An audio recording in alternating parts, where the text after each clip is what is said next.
Boy, have I been learning a lot about daffodils. It's getting dark and rainy, and these may be zapped by the cold weather. So, one of the things I'm learning is the divisions of the daffodils, and I've had this variety in my yard for so long, but I see it's not very long of a trumpet,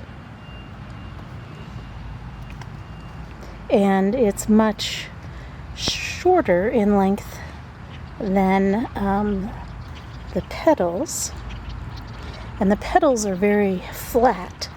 Boy, I'm gonna have to go look and see what this variety is. I am so intrigued. So I just learned about this. I've seen it forever on my daffodils.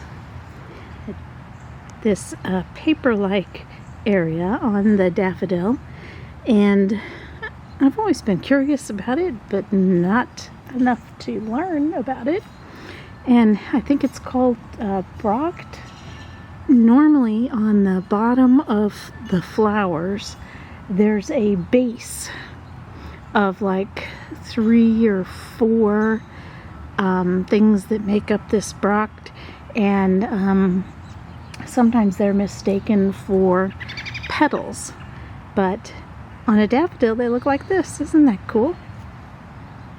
We've got a 24-hour storm with a cold front coming in, and I'm really afraid what it's going to do to this little patch.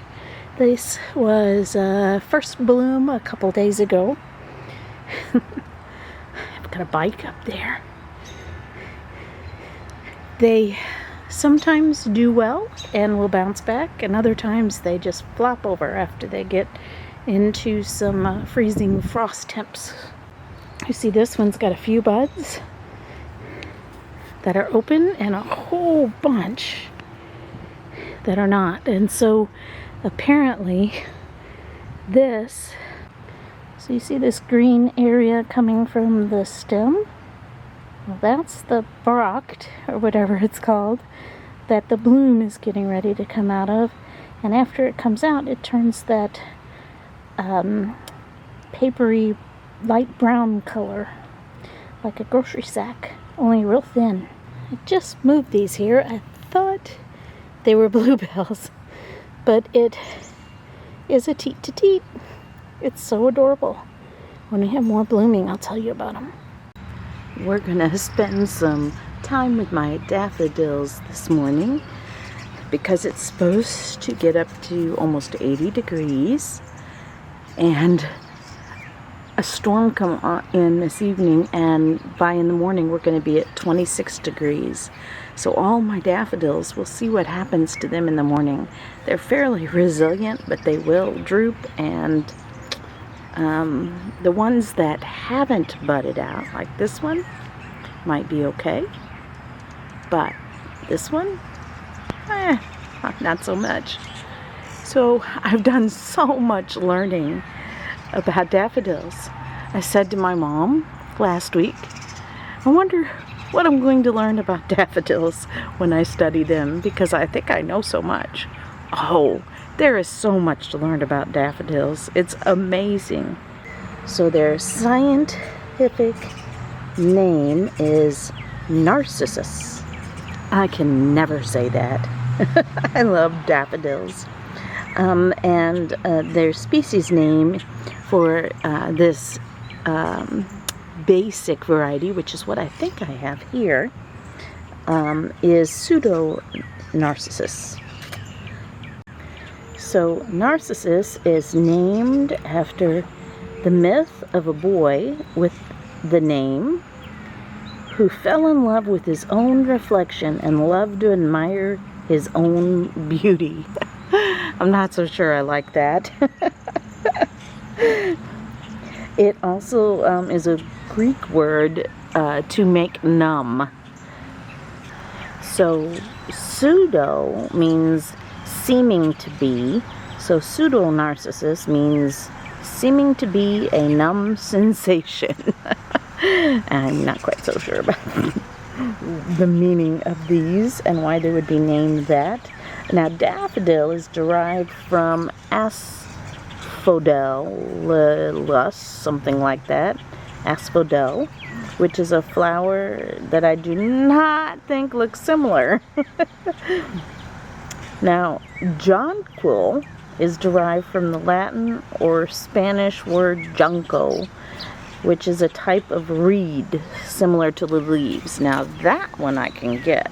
So here's what the leaves look like, and they are kind of reed-like. Here's the cool part. Daffodils are in 13 divisions, and they have 25 to 36 species, depending on where you read. Now, species is that second word in the scientific name. The first word you capitalize, the second word you do not. But there's at least 13,000 varieties or cultivars. Wow! People really have played with these and made new varieties. That's a lot.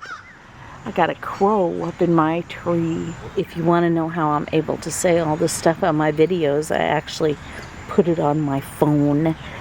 Here are the 13 divisions, and I'm going to put this on my website page for you to read.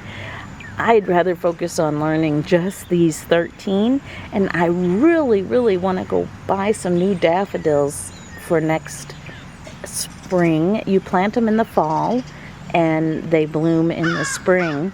I'm excited to get some of these other very unique varieties. So the first three divisions, 1, 2, and 3, are all about the size of the cup. So this little trumpet part is the cup. And I'm actually going to start with division 2. It's a large cup where the cup is 1/3 of the length of the petals up to the same as the length of the petals. So I think that would be your average size daffodil. Probably what I have here. I'm going to measure it actually. But then you go back to 1 and you have the trumpet division where the cup is longer than the length of the petals. And then you have division 3 where it's small cupped, so the cup is less than 1/3 of the length of the petals. And then you have all these other varieties, double, so that's where you have 2 times the amount of the petals. So this here is the petals. And so you would have 2 times the amount of the petals. Division 5 is called triandrus, where it has 2 or more flowers on a stem, and is also called angels, tears, and the flowers droop. So we have all the leaves here, but down in here, let me pull back the camera. Down in here, this is the stem. The leaves feel definitely different than the stem. So here's the stem, and on this stem they might, the tiantris has like 2 flowers to a stem. I've never owned one like that. I want one. I just have so much fun learning so that I can know what to look for when I buy things. So you have the tiantris, which is 5, and number 6 is the cyclaminius. I've seen it abbreviated with just cyclamen. The petals are pushed back like they're blowing in the wind. So here on a cyclaminius, these leaves are laid, the leaves are kind of laid back like this, like they're blowing in the wind. I really want to find me one of those. And then number 7 is the jonquilla. It's 1 to 5 flowers on the stem, and they're very fragrant, which Jonquil is another common name, but they say that's not really a good name because that's actually one of the divisions. Division 8 is Tazita, and there's 3 to 20 flowers on a stem, and they're called bunch flowers. Oh, see, now I really want some of them. Can you imagine 3 to 20 flowers on this stem here? I can't imagine. Division 9 is a Poeticus. They're pure white petals, and their cup is flat like a disc. So this little trumpet part is actually flat and round. And I just like the idea of it being a poet. And when you look at how beautiful they look, they are kind of poetic. They're also called pheasant's eye. And then Division 10 is Ocodium. Oh, Bulbocodium. They have small petals with a petticoat hoop shape. Now, isn't that fun? So, like a bowl. So this cup here is more like a shape of a petticoat or a bowl. Division 11 then is a split corona, and there's 2 kinds of those. A corona is your cup, and so this cup actually, you know, just like the leaves look like they're split in between them, the cup actually has like tears or splits in it. And Division 12 is other or miscellaneous, kind of hybrids. Division 13 is wild or natural. And there's that website you can click on where I got this information. So daffodils are mostly white and yellow, although there are hybrids, and like I have one, I hope it blooms because I moved it. I have one with a peach center that I just love. And this is kind of a cool part.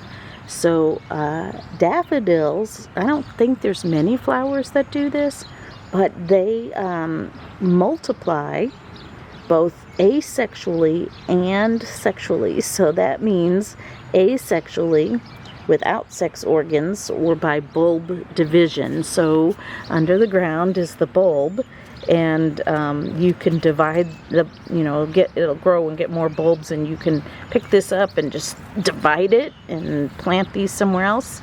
And see, they, each one of these was just one bulb. Like that was like just one bulb. And that was probably just one bulb, and I probably should divide them. But they also bloom by seed, which is sexual, because we know you have your parts down in here. You learned that in the crocus video. I'm not going to go over it here again, but where you have both your male and female parts down in there, and it creates seeds. So you can also get the seeds off of these.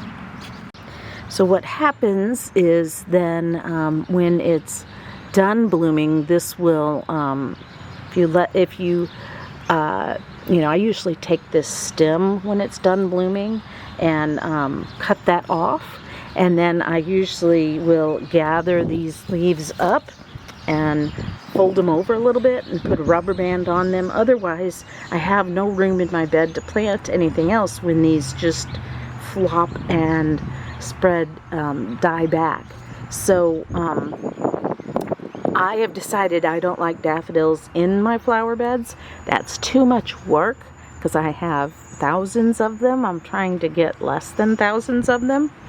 And I decided I like them better out in the grass. So I'm trying to move them out of the flower beds and into the grass, because there you can just leave them for like 6 weeks till they die back, and then just mow over them, and you don't have to prop them up while they die back. Now it's important for you to allow them to die back, because as they die back, the nutrients go back down into the bulbs. And if you don't allow them to die back, the leaves, then they won't bloom next year. So here's something cool that I learned I didn't know. Daffodil bulbs underneath here and leaves are poisonous to rodents and squirrels, which keep the pests away. Well, that's why I have so many more daffodils year after year, and I don't have the same when it comes to tulips. So the little voles and moles and things that crawl underneath the ground, they love to eat tulips. And so tulips are rather expensive because you have to keep buying them every year. But the squirrels will come also and dig up the tulips, just like looking for nuts and things like that. But because the bulbs and the leaves are poisonous to them on daffodils, they make a great investment.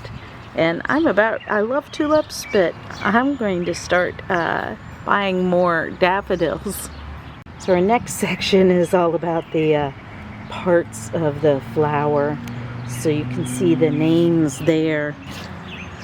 The petals are called the perianth or tepals, and they're these flowers on these things on the outside. Now, I've tried to Google what the difference was between perianth and tepals, and I'll just put that on the website.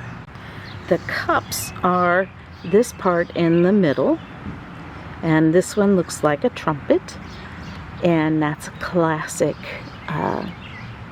daffodil. If you go to your box stores, this is often what you'll get, and I'm pretty sure these have been in this bed for many years from Walmart. So the cup is called a corona, and it's the cup that really makes each of the flowers different, because each variety is different with the cup, either in length or color.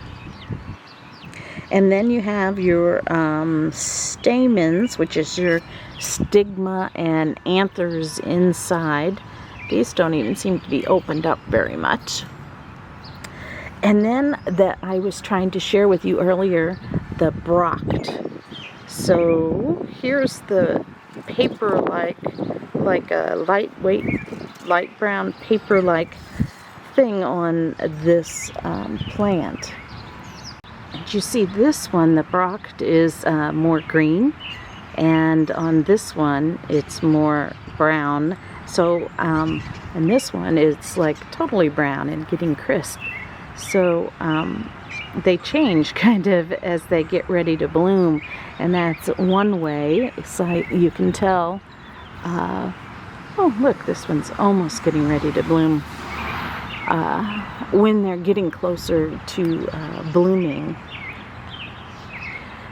Now, I think it's really cool how on most flowers, this bract, it's like underneath the flower, and it's like usually 4 leaves, and it sometimes they're mistaken for petals, and it supports the flower. And here, for it to turn into this paper-like, very thin, like onion skin, that's the word I'm going after, it's not as supportive as the other ones are. And it kind of almost allows the flowers to droop. I think it's kind of cool, and I'm sure there's an analogy in there somewhere. So the cup size is how it is relative to the petal size, and this is kind of hard to measure. So it looks like this petal size is about 1 inch, and then the cup size is about 1 inch. So for this particular one, it's equal, which would be that division 2, which I think is like your standard daffodil. Now this is really sad. Another bed in my front yard. that these are all going to get zapped, but I love this variety, and I'm going to measure it because I'm learning. There's crocuses blooming in this bed as well as some weeds. So I can see from the side that these are very short. So it looks like the petal here is about 1.5 inches. I'm starting at the 1 inch and going out here to the 2.5, which means 1.5 inches.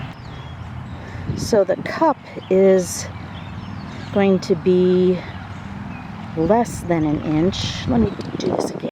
So I had to move it back. You see it's less than 1 inch. It's about 3/4 of an inch.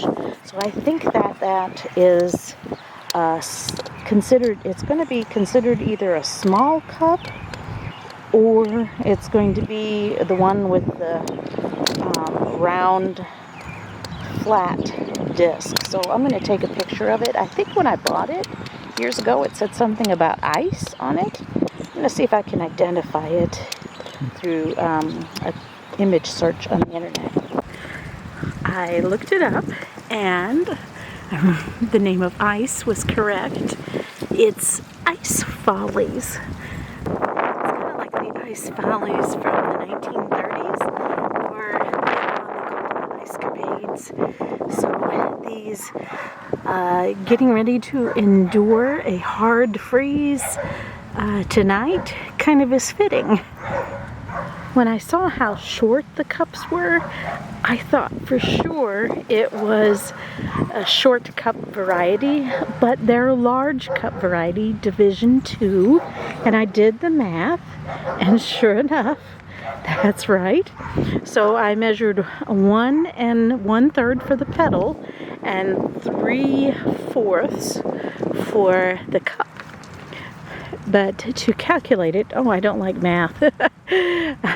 I had to, actually that's 1.3, so my math is off. But I did 1.5 and 0.75, still close enough. You divide 1.5 by 3 and you get 0.5. So 0.75 is more than 0.5. So that makes it a large cup variety. This is 1/3 or more of this, up to it being the same as this. It's the large cup variety. I think it was down to 24 degrees last night, and some people bring their daffodils inside to save them, but you see they're still rather pretty. They have drooped, but the buds have drooped a little too, but I believe they will still you see there's another one getting ready to open, and you see this one here is starting to perk back up. I think from previous years that as it warms up that these will perk up, and they're perfectly fine. They manage the weather pretty well. Let's see them all drooping. Look at that. But I do think they'll perk up. And the ones in this bed, see, the ones down here are really drooping at the bottom, but the ones at the top are beginning to perk up already. So a lot of people will think that the daffodils can't make it through a frost, but my experience is they always do. I've got a few crocuses blooming and some hyacinths coming up. This is March 3rd, and you can see that the daffodils have bounced right back. The freeze did not bother them at all. When they warm up and the sun comes out, they go back to normal drooping. The hyacinths are coming up, and these will still be blooming, and you see they've all perked back up after the frost. I love the teet-to-teets because they pack a punch of color but are small and easy to maintain, and I want to get more miniature. You see that they're about 3 inches tall. Just adorable. Little pack of color. Just a punch of color.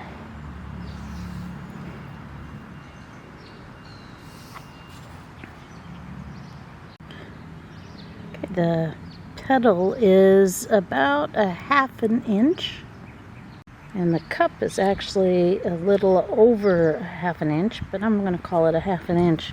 I think the petals and the cup are the exact same size. These daffodils are in so many weeds. They're great in the grass if you have good grass, but I'm going to dig these up and just move them over into the bed. I've got a sweet little bouquet on the table. They do brighten up the house a lot. I said I want them out of my beds and in the grass, so it looks so barren, but I kind of like it. A fresh planting creative space. Some of them got moved here, and it's not the right timing to move them, but it's when I'm working on my garden and they're kind of all bent over, but gives me a glimpse what they'll look like in contrast to these, which are fully recovered from the bad weather. And this line of teet-to-teets is going to be really blooming soon.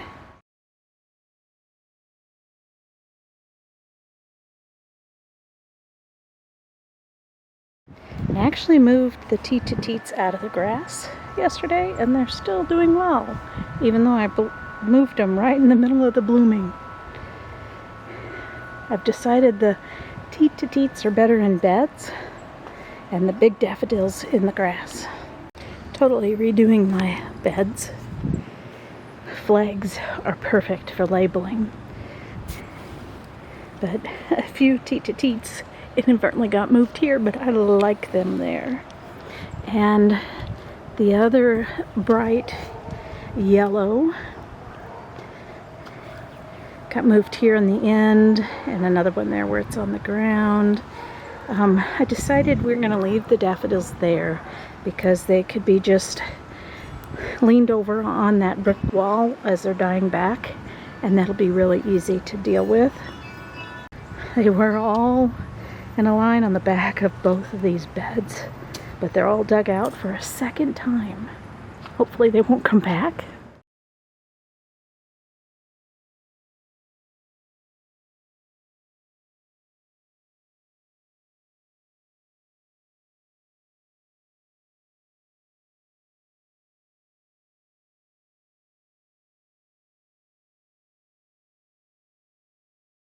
I thought about putting them in the grass here and having them line the walkway of the pergola, but we just decided that was going to be more work.